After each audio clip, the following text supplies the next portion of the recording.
Hello, everyone, and welcome to another Classic Crossover Magazine New Releases Chat. Today, I'm very excited. We have the wonderful Ellen Williams and also joining us, Gilad Paz from Voce Nova. Hi, guys. Hi, Hey, Natasha. hi Lovely to Natasha. speak to you again. Thanks for having us here. Thanks for having us. It's so fun to have you, Ellen. We've chatted a couple times now. And Gilad, I have to just tell you, audience members, he's a lifesaver. So we had another artist planned, and unfortunately she couldn't make it. And I literally spoke to him 30 minutes and he was on ready to do this. So thank you so Yes, much. Voce Oh, Nova for well the done. rescue. Voce Nova for the rescue. I'm missing our prettier half with Natalia Tvi, my wonderful partner and amazing soprano. But you'll just have to endure the tenor today. So Absolutely. Well, you guys, let's just chat a little bit. I know Ellen, our guests probably know you. We've done a couple of interviews with you, but Gilad, can you tell us a little bit about your sound as Voce Nova? Yeah. Nova, sorry. So we have Voce Nova. So as I mentioned, it is myself. I'm a tenor, and my partner is Natalia Tzvi, who is a soprano. And what we do is we combine the luxury of classical music with the excitement of pop and rock music. So Voce Nova means a fresh voice in Latin. So what we do is we put a twist on everything that we do. So when you come to a Voce Nova performance, you can hear Nessun Dorma with We Are the Champions. You can hear Take on Me with Queen of the Wow. Night. The Habanera from Carmen with Smooth by Santana. So we take everything and we give it a little bit of a fun twist because we are all about combining as many genres and as many cool ideas as we can. What we mostly do is we perform in fundraisers, corporate events, high-end private parties, weddings, things like that. And we are so excited that you have us here today because we just released our first ever global streaming song on Spotify, which is Oh Holy Night. And we are super, super excited about it.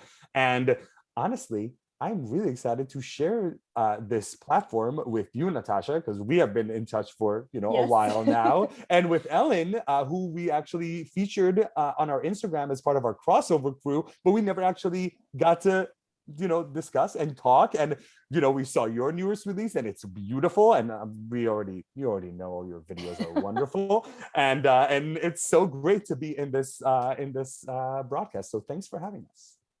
It is so fun when we get these chats and we get to chat with like these people that we've always had sort of social media relationships with, but getting to know everyone a little bit better.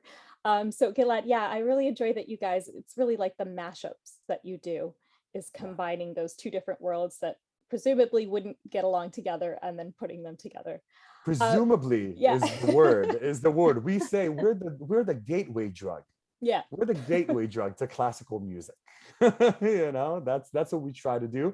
And honestly, that's how, if I seem familiar to anybody, that might be from America's Got Talent Yep. last year, where we were there. And what we did there was bring a Moroccan beat to Libiamo. So that's the kind of crazy thoughts that we do, but we love doing that. You guys seem like such, I haven't seen one of your shows live, but you seem like such fun. So I hope to get to see you guys. Ellen, you've had this incredible year and now you're back with a Christmas album. So tell us a little bit about A Christmas Wish. Oh, well, thank you so much. And congratulations, you guys. I was going to say, I didn't want to interrupt on your first Spotify global release. How Thank exciting! you. Thank you. It is super Oh, exciting. Super exciting. it is, isn't it? I mean, releasing music is relatively new for me, so it's something I've been doing for this past year. I did record a disc back in 2014 with a label, and they did everything, and I had nothing to do with it really. I wasn't involved, and I didn't know how it worked. So this year, I've been getting much more involved in it. Of course, it all started this time last year. I hit number one in the classical charts with Dancing with the Angels. There must be something about Christmas music. Because this year I just wanted to do the whole album, and this is my first full-length album, A Christmas Wish. So it is out now. It's very exciting, getting the feedback, and I think people seem to be playing it. You can, on the Spotify artist app, you can open it and see how many people are listening all the time. It's really exciting, and I'm starting to see the disc arrive with people, the physical copies, which some people just prefer the physical copy, or they like to have something solid to hold Yeah. on to and collect, don't they? So it's wonderful to see, and I'm just enjoying this Christmas period. I dressed festive today. I got my sequins out.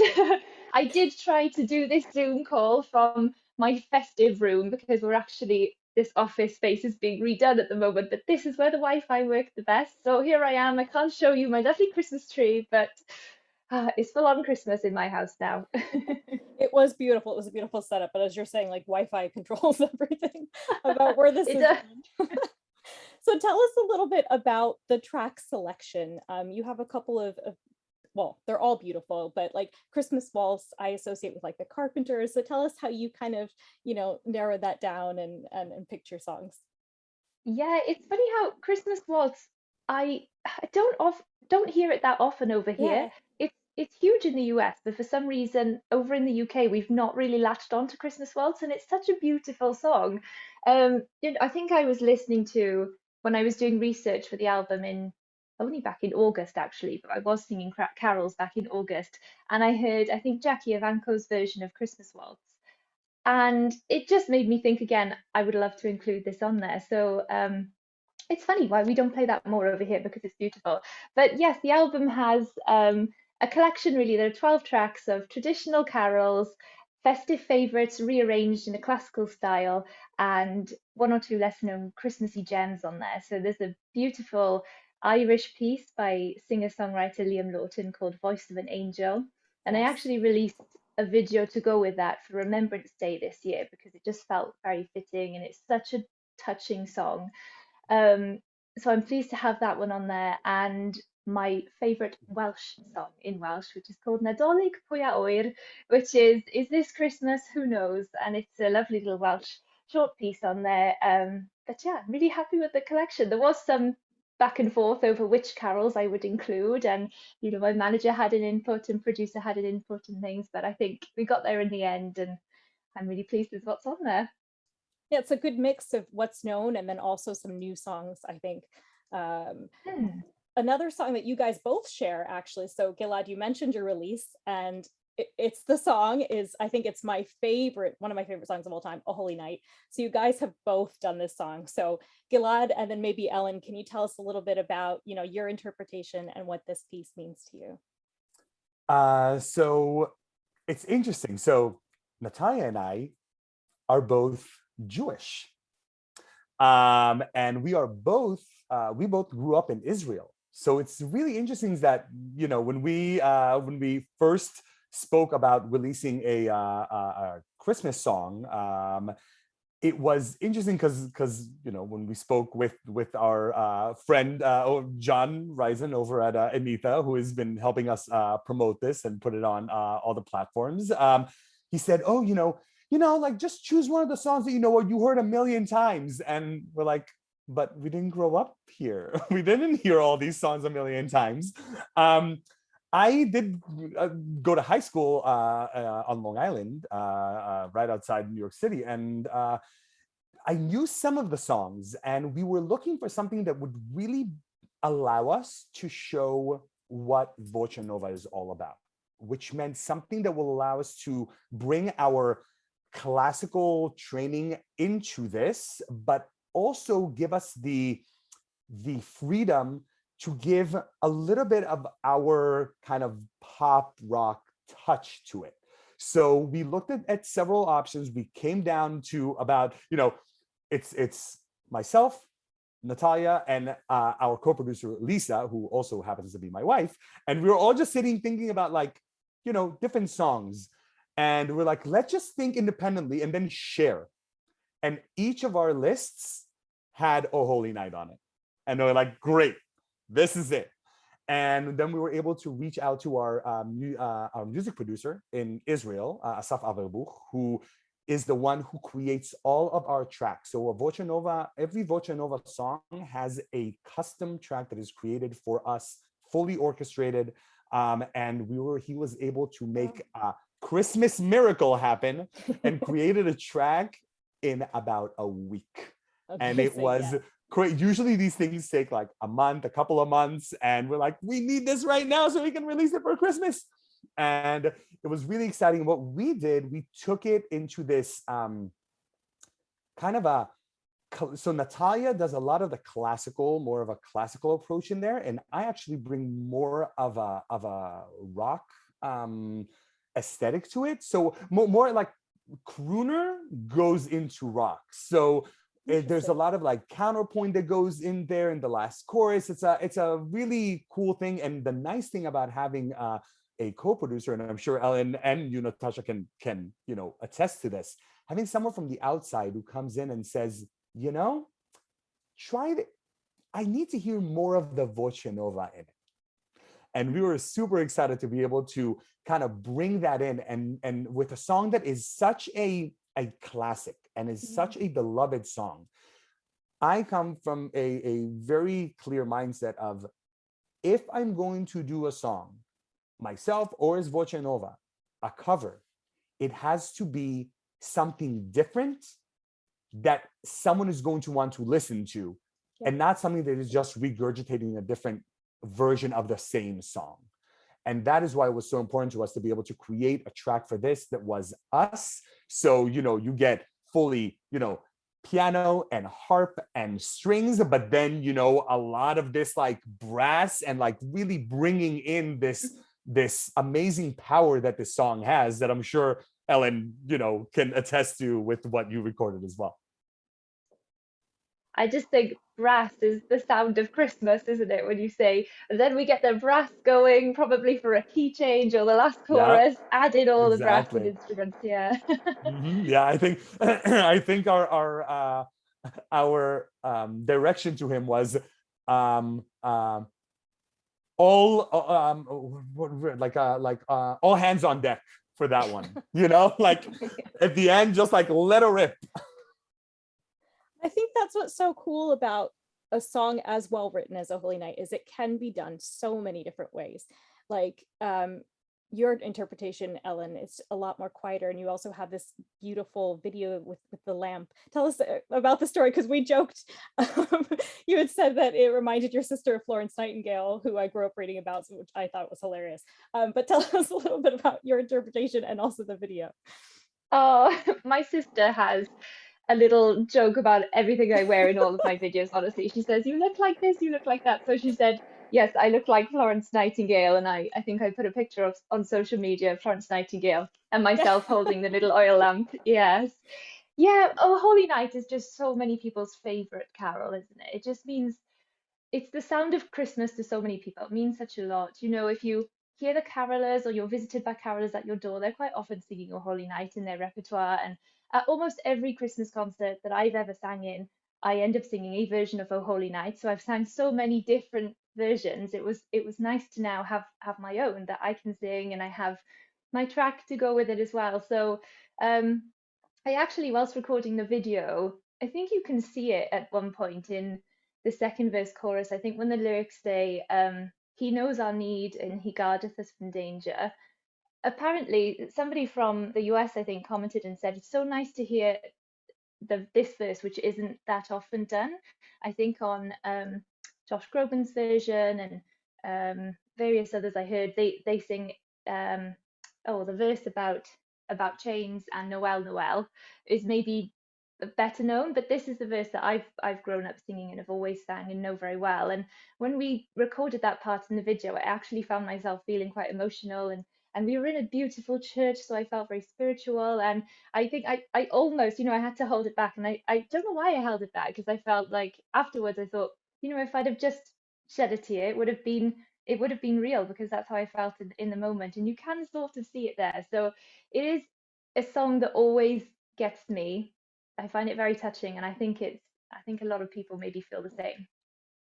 Oh yeah, I agree. And I definitely have heard like those different lyrics, and it does seem to be, I'm not sure, I just listened to yours, Gilad, but did you guys do the Noel portion, or did you do? No, we actually did the first, double verse, and Yes. then two choruses, Okay. just the 3.5 minute kind of version. And I actually, one of my favorite versions of that song is actually the Nat King Cole version from Ooh. like 1960. Like this very, it's so different because like you said, Ellen, you have the Josh Grobins and the Celines and like all that, but there's something about that like crooner Nat King Cole, like he just, and I mean, Nat King Cole's voice was like butter, Yes. and he takes it in this like really laid back. It's like you almost, I mean, 1960, you're like, oh, they didn't record this to a track, it's this very natural kind of way. So we wanted to kind of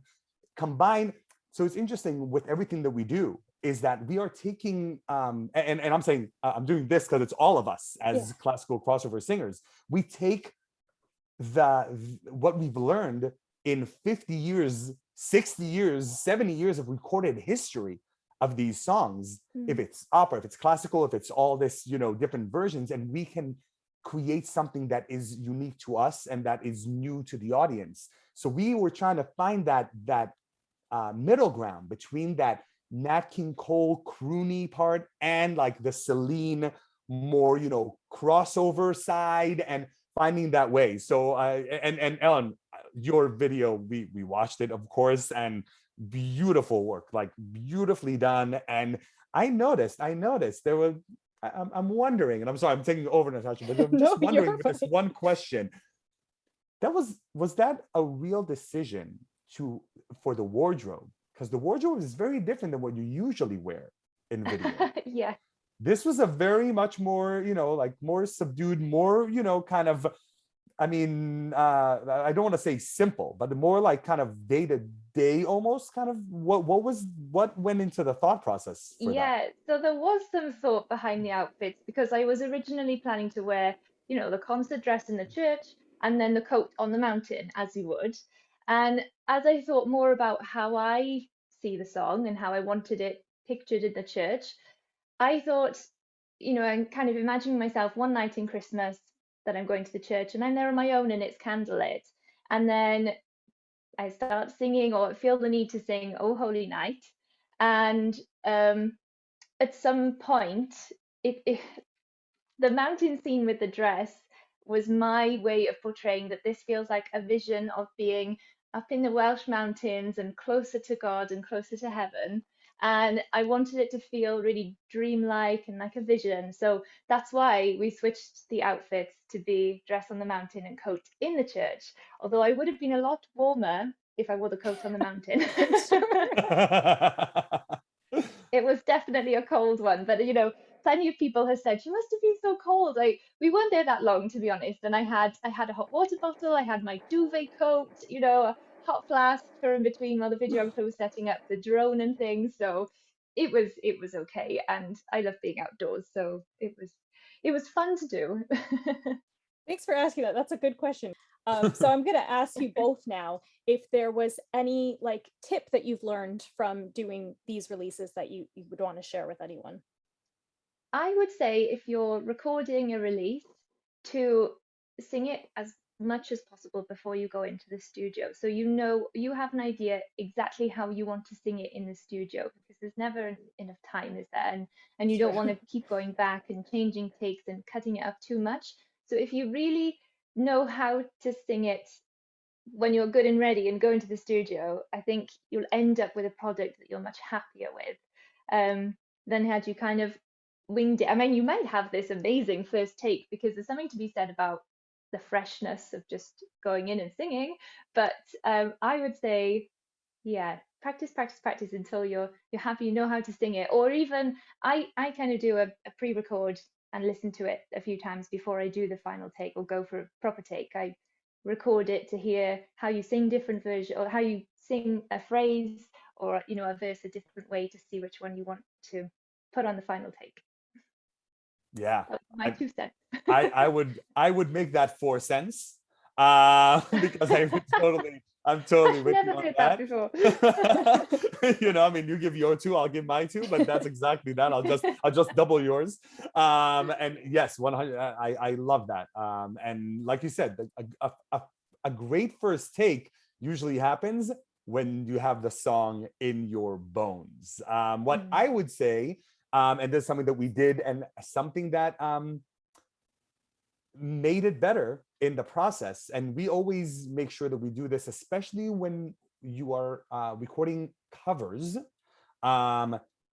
Look at the text. Decide what the text means to you. Because when you are able to look at a text and decide what it means to you, because words are words, and they connect differently with everyone. Like for a couple of Jews to sing oh night when Christ was born hits very differently for us than someone who was raised Christian and in that faith. So being able to find the meaning for you, what does that mean for your in your life, in the context of your upbringing, in the context of the song, what speaks to you? And I can tell you that both Natalia and I had slightly different ideas of what that text meant to us, but being able to bring your own interpretation means that you know what the words mean to you, and you are able to really relay that to an audience via that recording. I like that, Gilad. I used to sing in choir when I was in university, and our director would say that. He'd say, some of the people in the choir, they might be agnostic, they may be atheists, but they're singing these actually, anthems for church services. And it's just because they have found that connection, whatever it is, and they're still singing a beautiful interpretation of it. Yeah, so. And sometimes, especially with this kind of music, it's the connection to beautiful singing and what beautiful singing and beautiful music does for the listener. Yeah. And sometimes even just realizing that. Yeah, Ellen, I'm sure you felt that too. Just. Well, I was thinking, I actually listened to, because this is a new release chat. I mean, Natasha, you've got a new release as well. So is it One Little Boy? Yes. One Little Boy, because when I listened to it, I felt all the emotion, but I don't quite know what the story is. So where does this song come from? So that is from, it's like a Christmas Carol type musical. It's called The Stingiest Man in Town. And so it's like, originally it's half Scrooge and it's half Christmas Present. And he's kind of telling him, this is how you thought that, people don't matter. And then Scrooge is kind of like, but now I know that they do after seeing Tiny Tim. And then it's done a couple different ways on the soundtrack. So one it's like done by all Christmas Present, and one it's broken up. So the way I did it was by the one voice. And I don't know, that song, I just love it because I just think it talks about the value of people, and that no one's irreplaceable, no one's replaceable, sorry. Everyone is unique, and it's not just this idea that, oh, so someone dies, big deal. It's no, that's a huge loss because everyone matters. So yeah, I'm gonna run and listen to that. I don't think that's the next thing I'm doing after we're done here. I asked because you can tell from the way you sing it that it means something to you, which is what Gilad was saying about the words. It just made me think. Yeah. And I think that's the power of music too. It's even a lot of times we don't understand the lyrics because they're in different languages or something, but we can still hear it. That's why I think people think, oh, I got to hear an opera, it's going to be in Italian, I don't know it, but I think you'll still feel that, whatever it is with the action on stage, you'll still feel it. Yeah, the great singers are able to do that. I mean, we all know it. Even in the classical crossover realm. Yeah. In a Voce Nova show, we're singing in Spanish, in Italian, in French. I mean, in German. There's all this. I mean, there's a lot going on. But if we are able to connect with an audience and really give them that fun, we're all, like you mentioned, Tasha, like we're all about fun. Yeah. Or really making them feel something, because even when they understand the words, how many times have we been to a performance where we understand every single word, but there's something that just doesn't connect? How can we connect to an audience even if they understand the words? How can we really make them feel something? Like when Natalia sings I Will Always Love You in our show, you feel it, because there is something there. She knows who she's talking to. She knows what she's trying to convey. And being able to do that is, I believe, what makes a great performer, no matter what the language, no matter what the venue, no matter who they're singing to, no matter if it's listening to them on a recording or seeing them live. It's being able to really connect. And I think that's what we're all about here too. This chat is about connecting. And this is something that we talk a lot about how do we connect first and foremost. Well, thank you guys so much. I have a quickle. Well, that's a different word. I have a couple of quick fire questions for you guys. So the first one was a Patreon question from Patrick Kimmel, and it was actually for you, Ellen, but I'm going to have you both answer it. So it says, what would be your Christmas wish? Oh, what would be my Christmas wish? My true wish would be, to have just a happy Christmas. Wouldn't it be a real wish to spend it maybe with loved ones who aren't here anymore? Yeah. It would be a wish to be able to connect with them again. But I wish that everybody listening has a wonderful Christmas. I wish that whatever is happening right now with the Omicron variant is not going to screw with all of us in the arts, and that we'll be able to, keep going and perform and spread that holiday spirit and joy to as many people as we possibly can, and who so many of which have been starving for art and culture live. And I hope that all of you listening are healthy and that your families are, and that we can all move into 2022 with many more performances and live music. I love that. Hear, Okay, hear. guys, if you could steal someone else's voice for just one day, male or female, who would you like to just experience being in their voice? I would love to steal for a day, I think, Mariah Carey's voice, Ooh, because I've always wondered the way she sings her very top notes, whether it's completely head voice, really technically, or yeah, if yeah. it's connected in some way, if it's part of the body, or if it's all head, because it sounds like there's more to it than just a head voice, and it's well, on all the recordings, they're like pin clear. So I would like to find out more about Mariah Carey's voice. I like that. It's like exploratory time too. I like it. Nice. Nice. The person who I feel is the best all-time performer, and that's Freddie Mercury. Yeah, that's like, up there. To live a day in that range, right? My goodness. I mean, just to live a day in that. I mean, we want to talk crossover. Yeah. One of the original crossover artists. Yeah. Freddie Mercury loved opera, brought it into the pop rock world in a way that nobody has before, and that's why he was a genius. And what a performer! Oh my goodness. Learned so much. That's a great question. I love that question. Okay, so what is the strangest thing you guys can do well? It's like a skill that may not be. I'm gonna let you go first, Gilad, because I need to think.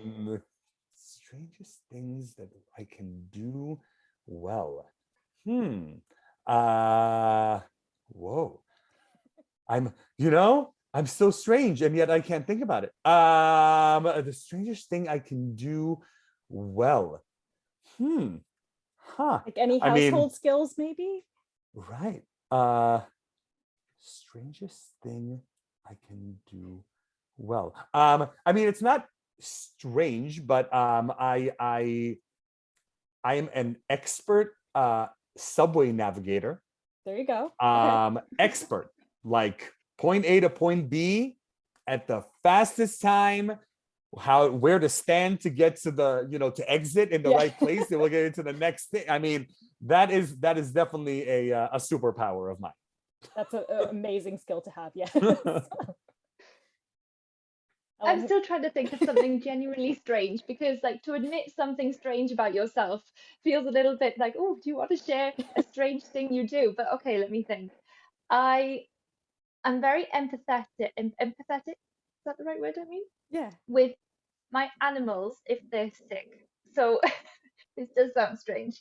If, for example, if my dog has been unwell, she tells me by going, "Ooh," and then if you go, "Ooh," back to her, she does it back all the time. And I can have conversations with my cat. This makes me sound like a crazy person now, but maybe I just have very talkative animals, or because I sing in the house, I think they get used to making noise. So they think that's how they should be. They should always make noise. Do you have videos online already with them singing along to you practicing? Oh, I do all the time with my dog. So the Yeah, I male dog, mean, he I've loves seen to so sing. many viral videos of dogs singing along to opera, Yeah, it's opera quite sad. rehearsing. I think on Instagram, my most popular reel is me singing with the dog singing, rather than one of my videos of me singing. It's the dog Never singing along get with on a me. video with a dog or a child. Yeah, It's like never perform, it's the same thing. But with that, you do go viral with a dog, apparently. I know. Well, thank you guys so much. We missed you, Natalia, but next time we'll have you on too. Yeah. And we'll have little clips of both of your releases coming up. But thank you guys again so much. Thanks for having us, Natasha. Oh, Thank thank you. you. Hello everybody, my name is Katrina Scullion. I am an Irish soprano living in Dublin. Some of you may have seen me in some of the classical crossover concerts before. Thank you to Natasha for inviting me to chat to you today about my upcoming album. Well, on December the 3rd, I did a lovely launch for my new album, which is here, Classical Celtic Christmas. It features some gorgeous arrangements by two of my very good friends, Katrina McElhenney-Grimes on piano and Claire McCaig on concert harp.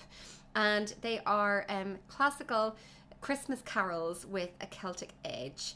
So they do feature some Irish elements in there and Celtic elements too. There is a beautiful setting of a Christmas carol, Away in a Manger, but not the traditional setting. This one is from Normandy in France, and it is accompanied also by a Basque carol from France called Gabriel's Message. And then, of course, there are a couple of Irish carols, Donich Oud and Mehel, in which my friend Claire played an absolutely stunning harp arrangement, which she came up with especially for the CD. And the title track of the album is the Wexford Carol, which is a very special one for me because the album came about out of a long-held desire to do a Christmas album, but my granny it is dedicated to her, a Wexford woman. Unfortunately, she passed away in October, so this was a long-held ambition for myself, and dedicating it to her made me, I suppose, get on with things and put that ambition to fruition. Of course, I couldn't have done it without the amazing support of Kickstarter, and Kickstarter actually funded the entire album, which I'm very, very proud to say. What an amazing, supportive audience there are out there, and thanks to being able to do the concerts online during the lockdowns and the pandemic, that's how we were able to, I suppose, fund such an album, because of being able to do those concerts at that time. So thank you so much to everyone that participated in that and contributed to that. The album itself is available on my website, so if you would like a copy for yourself, you can obtain that through www.katrinascullionsoprano.com. And I look forward to sending out a few albums to a few of you lovely people in the future. Happy holidays to you all, and lots of love from Ireland.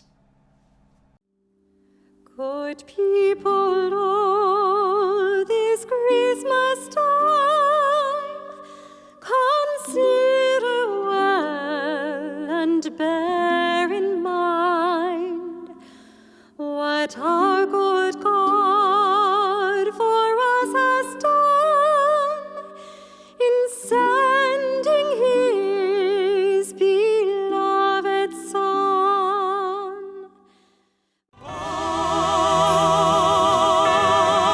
On your knees.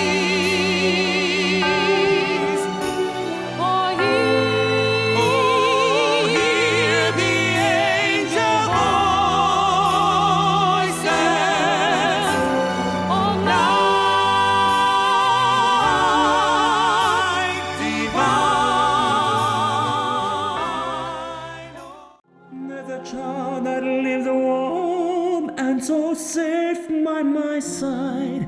Just see how the future is there to decide. Do I change how I feel?